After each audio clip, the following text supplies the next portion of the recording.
আজকে স্টোরে তোমাকে বসতে দেখে নিজের জায়গায় এত দিন পরে আমি এবার নতুন করে উৎসাহ পাচ্ছি জানো। এবার আমার মনে হচ্ছে সব আবার আগের মতো হয়ে যাবে, সবটা ঠিক হয়ে যাবে। তুমি দেখো আমাদের বিজনেস, আমাদের রয়্যাল আমেরিকা তোমার জন্য এবার তরতর করে এগোবে। আমি যখন ছিলাম না আপনি যেভাবে স্টোরটা সামলেছিলেন যা শুনলাম, that is also very commendable.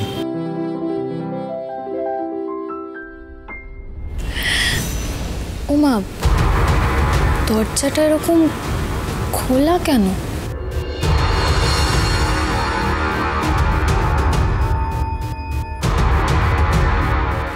মা,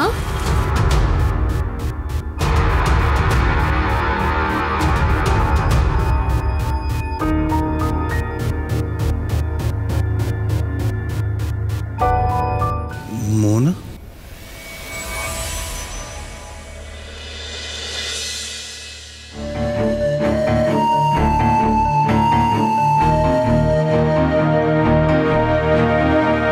তুমি আসছো জানাওনি তো?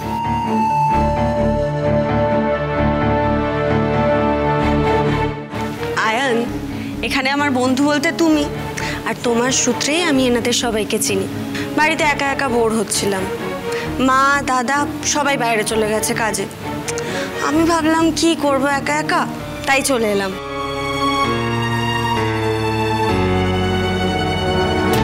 আচ্ছা, আমি তোমাদের কাউকে অসুবিধায় ফেললাম না তো? এমা, কি বলছো? অসুবিধে হবে কেন? তোমার যখনই মনে হবে নিজের বাড়ি মনে করে চলে এসো, কেমন? ওরা তো এসে গেছে, একটু গল্প করো। কি রে, তোরা আয়। আচ্ছা, আমি একটু ফ্রেশ হয়ে আসছি।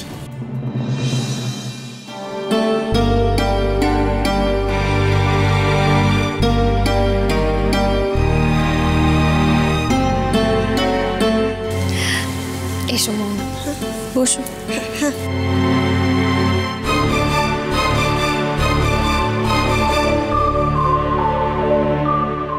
সেদিনের পর থেকে তোমার সঙ্গে ঠিক করে কথা বলারই সুযোগ হয়নি, সরি।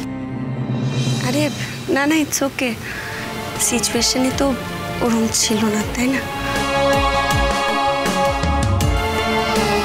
থ্যাংক ইউ মোনা,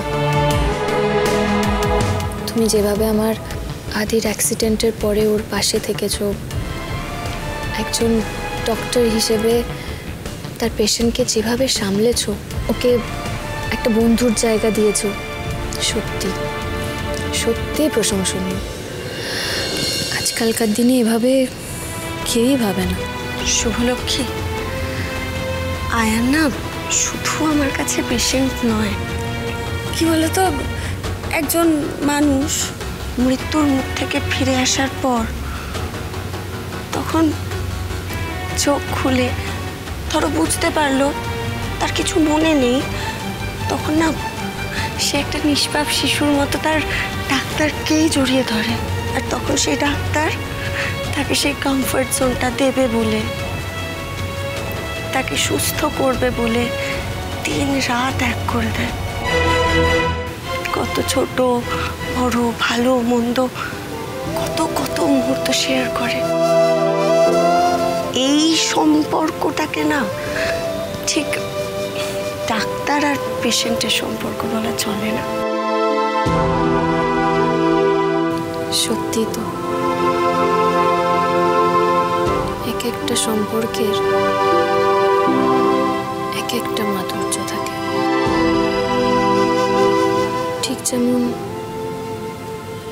স্বামী স্ত্রীর সম্পর্ক, যতই ঝড় জল বাধা বিপত্তি, যতই দূরত্ব আসুক না কেন, সম্পর্ক যতই টলমল করুক না কেন, এমন একটা সম্পর্ক যেটা না কোনো দিনও সহজে মুছে ফেলা যায় না।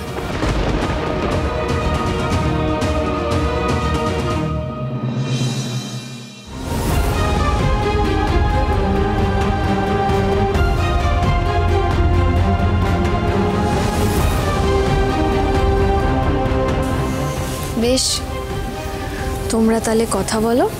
আচ্ছা মোহনা, চা খাবে না কফি? Black coffee. আমার আর আয়নের সেম সেম।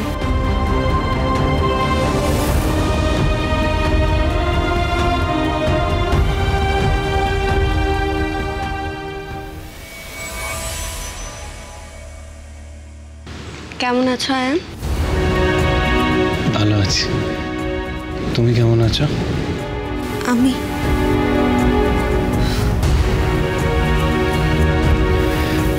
চলো আমি তোমাকে আমার ঘরটা, পুরো বাড়িটা ঘুরে দেখাই। হ্যাঁ চলো।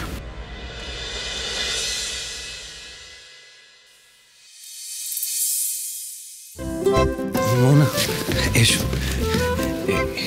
এটা আমার ঘর। মা বাবা পাশেই থাকে আর ভাই বোনেরা সব সেকেন্ড ফ্লোরে। মা বাবা কাকু কাকিমা তারপর দাদু ঠাম্মি ভাই বোনেরা সবাই সারাক্ষণ আমাকে নিয়ে এত মেতে থাকে, কি বলবো যে এতদিন বাদে বাড়িতে আমাকে পেয়ে তারা খুবই খুশি। তারা আমার খুবই মিস করছিল এতদিন ধরে। আমার সারাক্ষণ আমার পুরনো স্মৃতি দেখায়, মনে করার চেষ্টা করি। আর কেশবটা আমি তোমায় কি বলবো, এত কিউট এত জলি না, ওকে নিয়েই তো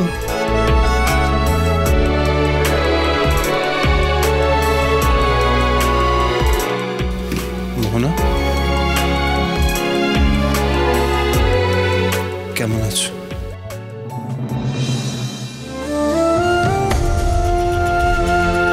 আছি, তোমার স্মৃতি নিয়েই বেঁচে আছি।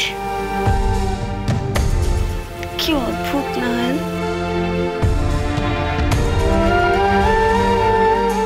তোমার চিকিৎসা করতে করতে আমি নিজের মনটাই হারিয়ে ফেললাম।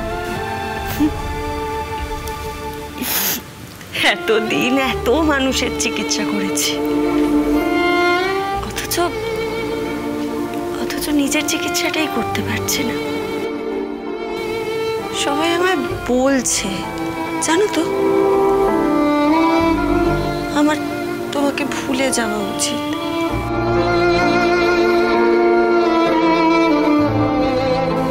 কিন্তু তোমাকে ভুলে যাওয়া মানে তো আমার নিজের জীবনটাকেই ভুলে যাওয়া।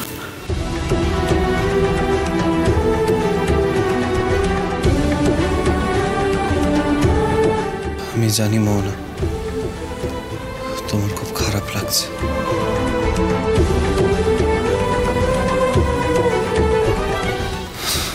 হয়তো আমাদের দেখা না হলেই ভালো হতো।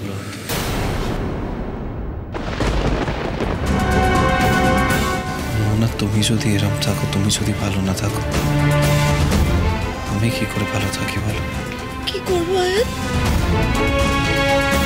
তুমি আমায় বলে দাও, কি করবো আমি?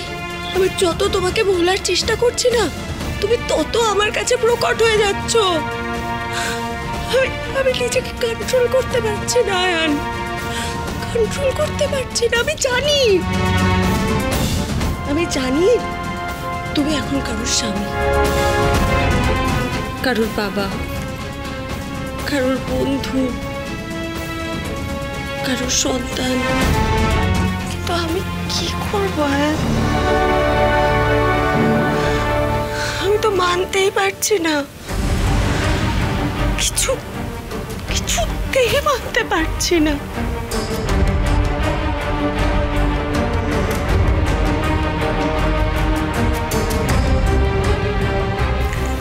আয়ান, আয়ান দেখো, এটা চিনতে পারছো? এই যে এটা তুমি আমায় গিফট করেছিলে, আমি আজকে নিয়ে এসেছি। এটা তোমার কাছে থাকুক। হ্যাঁ, যদি কখনো এটা দেখে তোমার আমার কথা মনে পড়ে।